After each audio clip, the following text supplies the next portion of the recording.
Dr. Anna Lembke is the head of addiction medicine at Stanford University, and she's the author of the New York Times best-selling book called Dopamine Nation. And here she talks about how it's important for us as parents to let our kids know what we're observing with them around their time online and how they act when they're offline.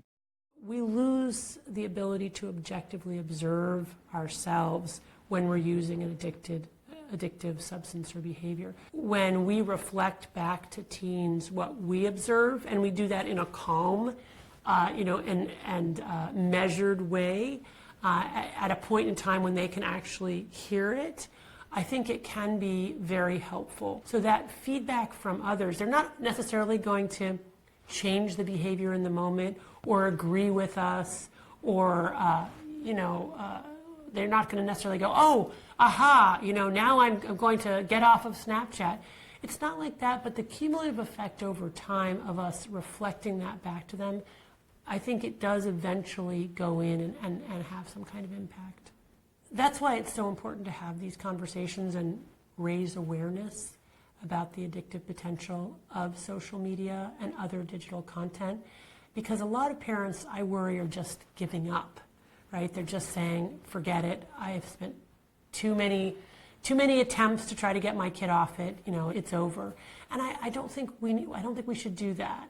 I think, first of all, we have to model what we think is healthy use, right? So I have parents who come in and say, my kid's always on their phone, and in one 50-minute interview, they've been on their phone, and so we certainly have to look at ourselves, model the type of healthy relationship with technology that we want to have and that we want our kids to have.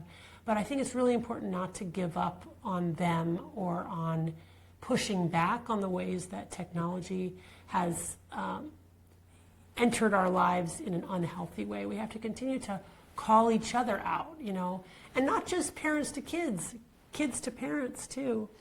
Like a couple of weeks ago, my daughter came up to me and she said, Mom, you're always on YouTube now. And I immediately defensively responded, that's not true. I'm not always on YouTube. It's maybe half an hour a day. And I don't even really know what I was watching. Who knows? I'm sure it was completely, useless.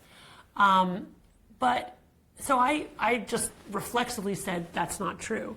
And she went away. And of course, then I had to think about it. And I thought to myself, am I always on YouTube now? So what I did was what I encourage my patients to do. I did what's called the 7-day timeline follow back method, where I said, okay, how long have I been on YouTube today? How long do I estimate I was on yesterday? How about the day before that, the day before that?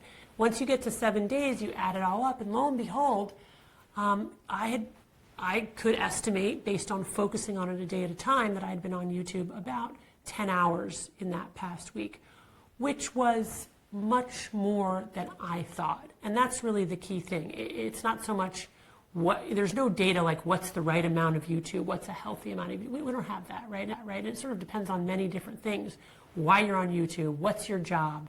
But for me, I had thought it was more like 2 to 3 hours a week, and it really was more like 8 to 10 hours a week. And so that was a little bit of like, my daughter's right, and what she's observing is something that's actually true, and I lost track of it. So I think as family members, we can and should hold each other accountable in that way. Thank you for watching this video.